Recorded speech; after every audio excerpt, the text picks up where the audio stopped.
Entrenando para la complejidad. Sonia Blinó, CEO Cognitive Edge, especialista en complejidad y manejo de incertidumbre. Modera Patricia Furlong, co-líder de Idea Diversidad y presidente de Global Processing, miembro del Comité de Experiencia Management.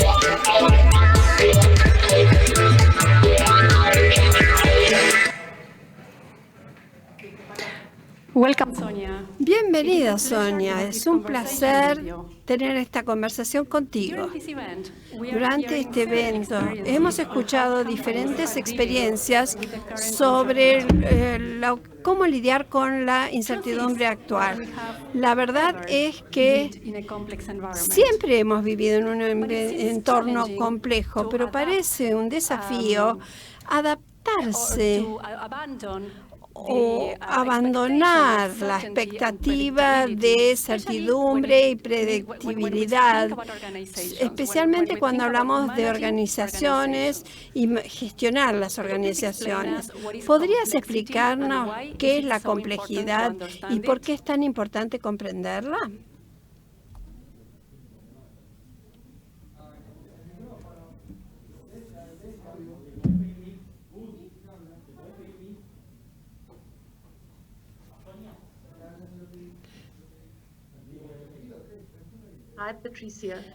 Hola, Patricia. Yo no me podía desmutear. Gracias por invitarme. ¿Qué es la complejidad? La mejor manera que he encontrado para explicarlo es utilizar una analogía. Hace unos años escribí un post de blog que trataba el tema y decía, es difícil sobrevivir en la jungla si uno ha sido entrenado en el zoológico. Y nosotros estamos habituados a entornos que son predecibles, ordenados, donde tenemos control de todo en un zoológico. En cambio, la complejidad es como la jungla o la selva. Y entonces las cosas no son predecibles. Las cosas no son lineales. Si usted piensa en las ciudades son un sistema complejo. Ninguna ciudad se parece a otra, aunque ambas o todas tengan cosas similares. Hay calles, hay autos y semáforos y empresas y electricidad y sistema de servicio de agua. Y aunque tienen los mismos componentes, dos ciudades en un mismo país, como por ejemplo acá en Sudáfrica, a 20 kilómetros, son totalmente distintas. Tienen un entorno y tienen una atmósfera totalmente distinta.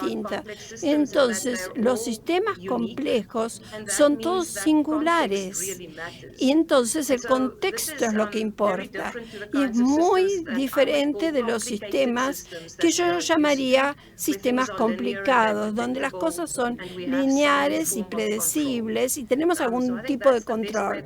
Creo que es la mejor manera que yo conozco para describir esto. Gracias, Sonia.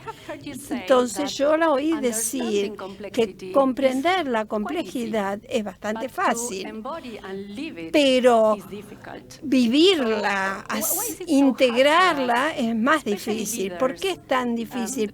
Especialmente para los líderes, para que incorporen la complejidad.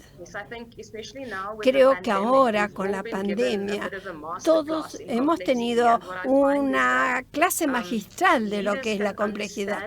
Los líderes lo pueden entender a nivel cognitivo, pero nos enfrentamos a muchas cosas y hay muchos presupuestos que no estábamos al tanto en forma consciente. Entonces, podíamos creer que la estabilidad y la previsibilidad y la incertidumbre son normales.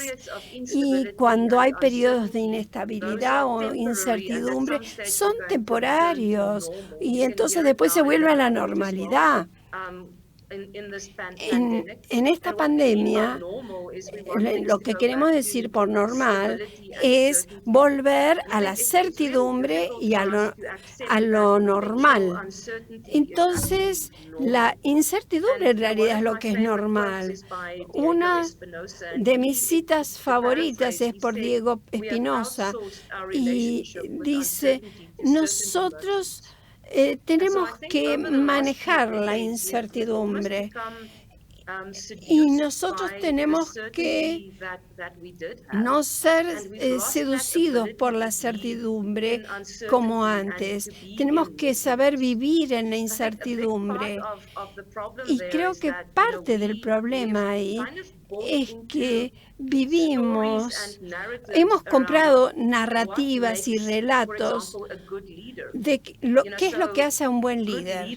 Y los buenos líderes supuestamente tienen que tener respuestas, tienen que saber hacia dónde van con certeza. Y cuando nos encontramos en este espacio complejo, donde no sabemos, donde no tenemos respuestas, no tenemos suficiente información, estamos inciertos, entonces no podemos dar una respuesta y entonces se empieza a pensar que no son buenos líderes. Entonces nos dificulta mucho vivir en una incertidumbre. Yo siempre pienso que hay un límite entre saber y no saber, sentirse competente e incompetente, y hace que todos nosotros nos pongamos muy ansiosos. Así que yo creo que lo que ha pasado ahora, especialmente con el coronavirus, es que hemos tenido el lujo hasta cierto punto de ignorar algunas situaciones complejas y lo vivimos en forma lineal, pero ahora, en este contexto, estamos enfrentando la complejidad. Siempre hemos vivido dentro de la complejidad, pero ahora tenemos que enfrentarlas. Nos encontramos en un sistema en donde tenemos que ser ágiles y queremos que sea todo ordenado y estructurado, pero sabemos que no es así. Absolutamente. ¿Podría explicarnos qué significa esto para las organizaciones? ¿Cuáles son los puntos que facilitan la transición para estas organizaciones, para que tengan o pasen a tener una mentalidad compleja? ¿Y cómo lo podemos hacer sustentable? Una de las cosas en las que estoy trabajando actualmente con mis clientes es en esta idea de facilitar o propiciar lo que nosotros llamamos complejidad. Y básicamente, mucho de lo que tenemos que hacer es volver, de alguna manera, a calidades humanas básicas, cosas como, por ejemplo, ser curiosos, para poder abrazar las perspectivas diversas y ser curiosos y no suponer siempre que sabemos.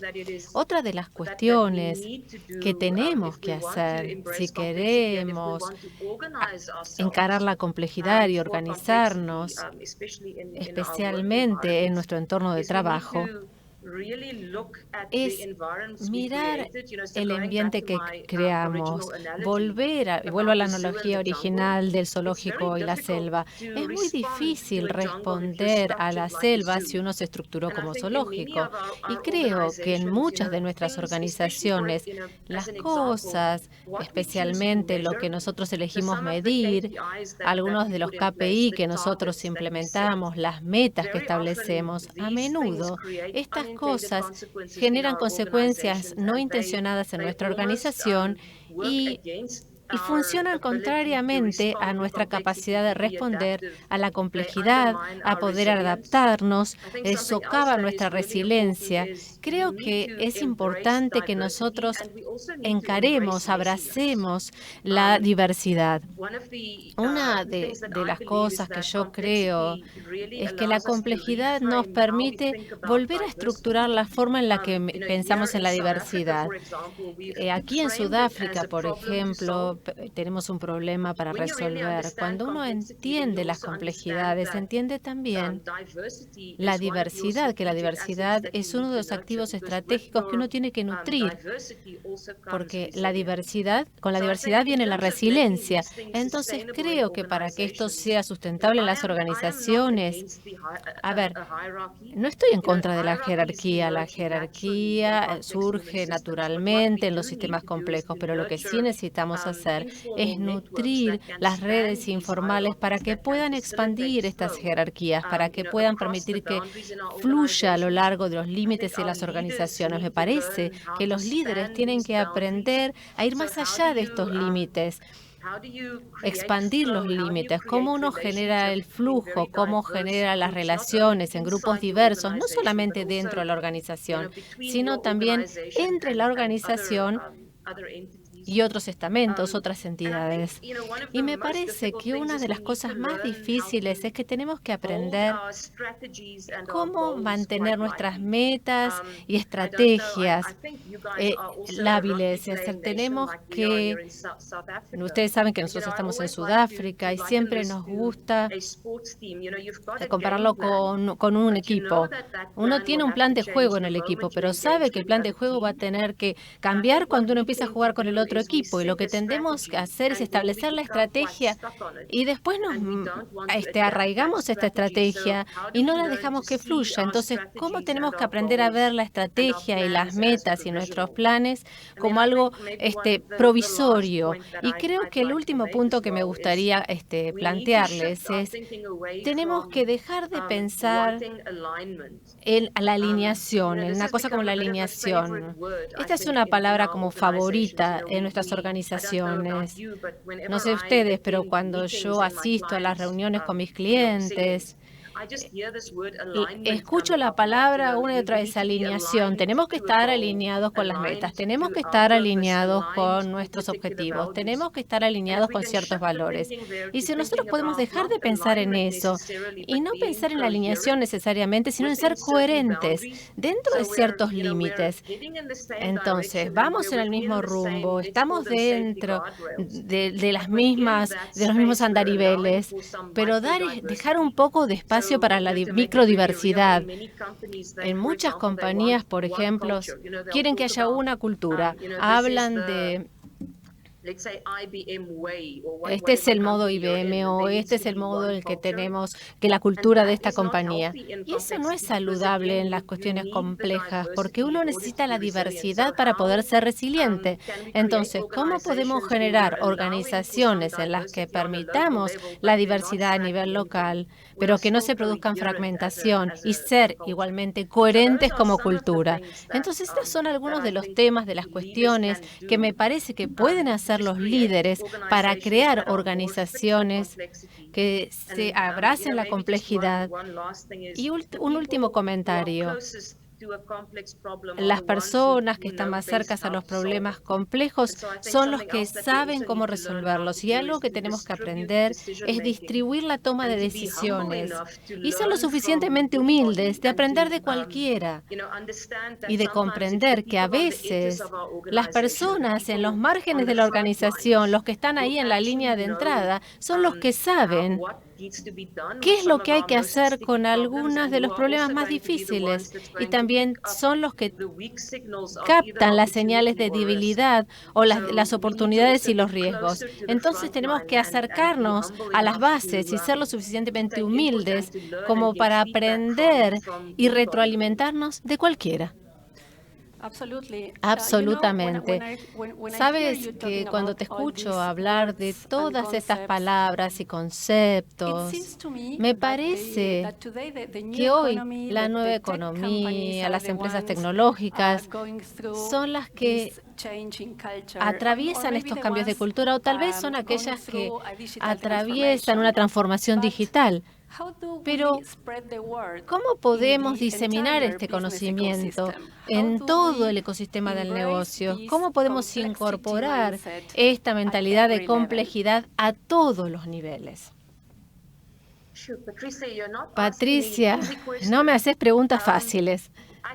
Bueno, creo, a ver, no creo que haya una manera de hacerlo solamente. Me parece que tenemos que actuar en un ecosistema variado. Entonces, lo que yo creo es que tenemos que considerar la forma en la que nosotros capacitamos a nuestros líderes de negocios.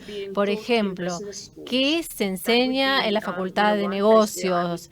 Este es un lugar en donde yo comenzaría a mirar. Por ejemplo, vos mencionaste las empresas de software o las empresas de tecnología. Me parece que antes nosotros teníamos procesos de gestión de negocios lineales. Y bueno, ahora tenemos que ser más ágiles. Necesitamos, o estamos tampoco más cómodos con que las cosas son provisorias y complejas. Entonces tenemos que analizar qué es lo que enseñamos en la Facultad de Ciencias Económicas, de negocios. Tenemos que ver cómo nosotros contratamos al personal, cómo podemos aumentar la diversidad del pensamiento en las organizaciones. Pero para ser honesta, Patricia, de alguna manera, la disrupción del 2020 desde la perspectiva de la complejidad ha sido como un don, un regalo para todas las organizaciones, porque las ha forzado a pensar cómo estructuran, cómo se preparan para lo que se viene.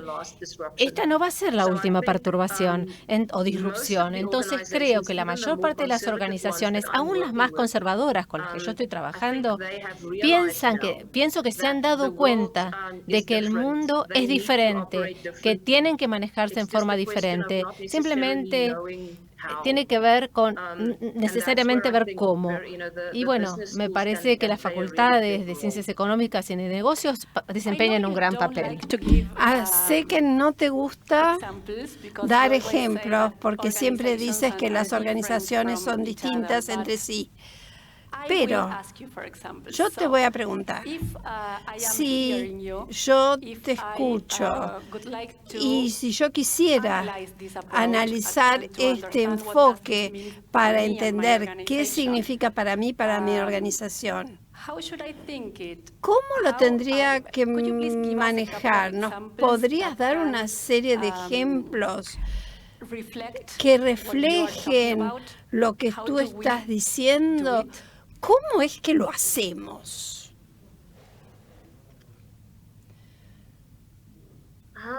Ay, ejemplos. Es interesante. Uno de los ejemplos más interesantes es muy viejo. No sé si ustedes leyeron el libro de Gobler sobre creo que se llama Syncro. Creo que esa es una de las organizaciones que tenía una manera emergente de operar.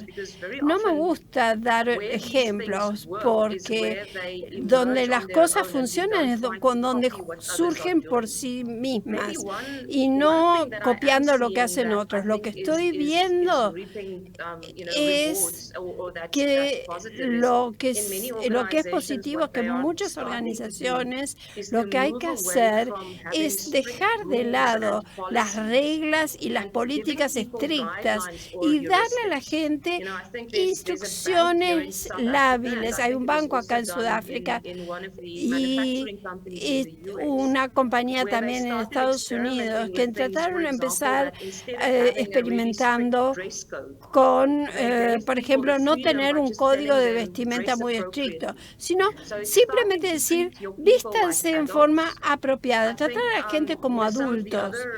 Creo que hay otros ejemplos en una de las empresas con las que trabajamos, es IDEA, y ellos empezaron a trabajar con nosotros para entender el relato, la historia que influye su cultura y cómo la gente se modifica su conducta y entonces después cambiar un poco la historia.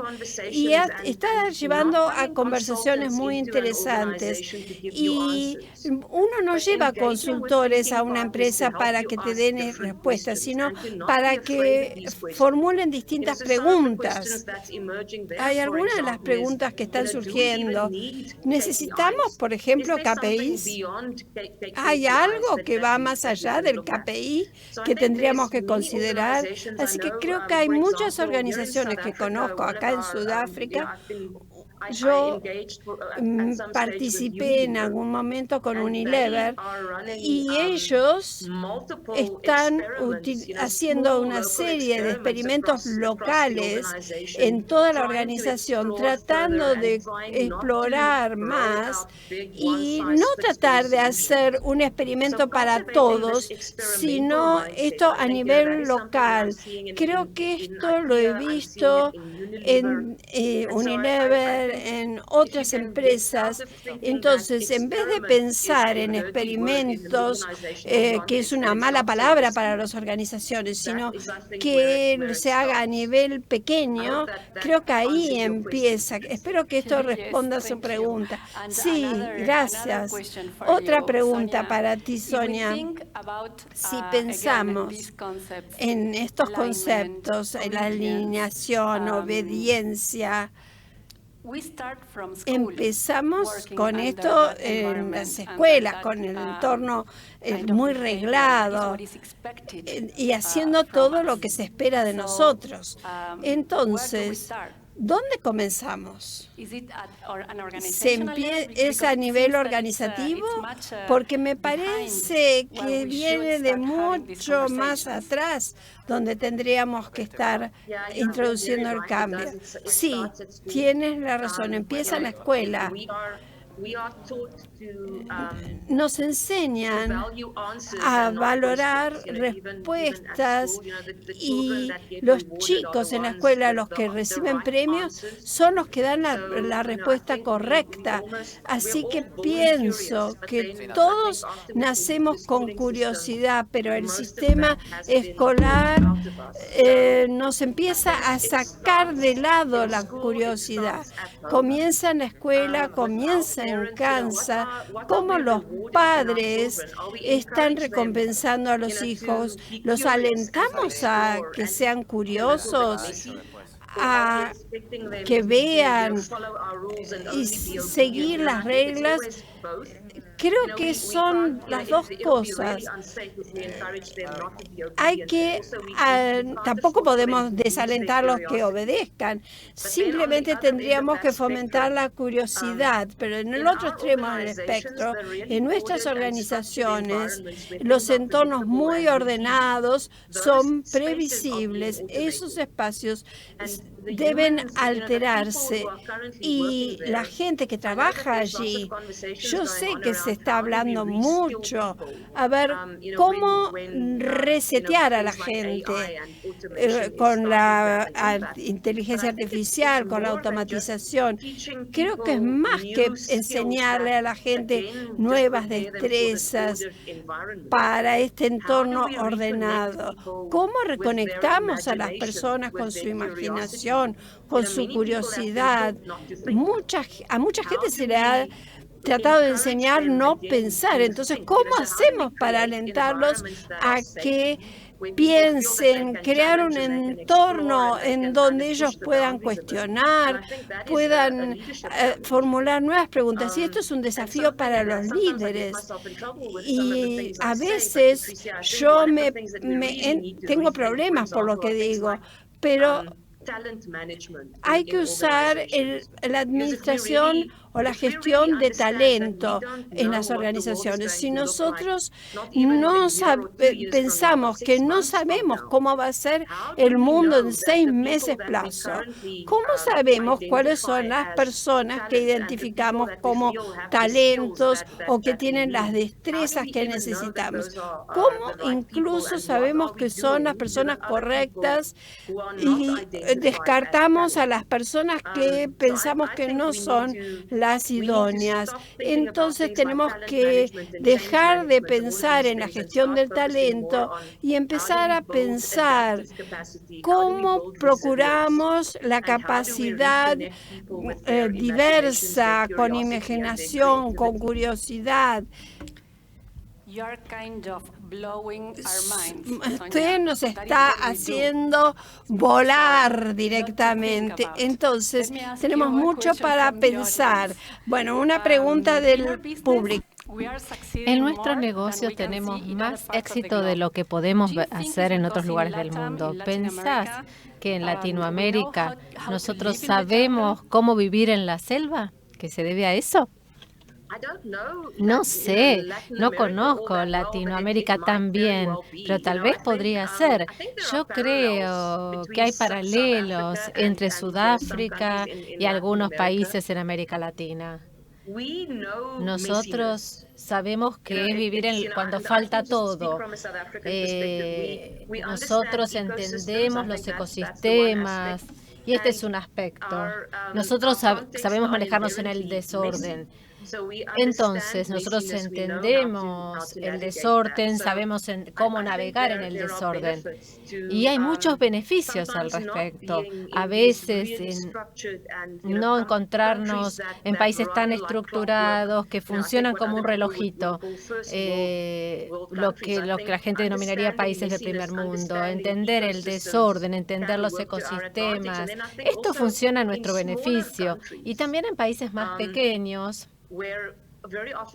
donde a menudo tenemos limitaciones de recursos. Esto nos fuerza a ser innovadores.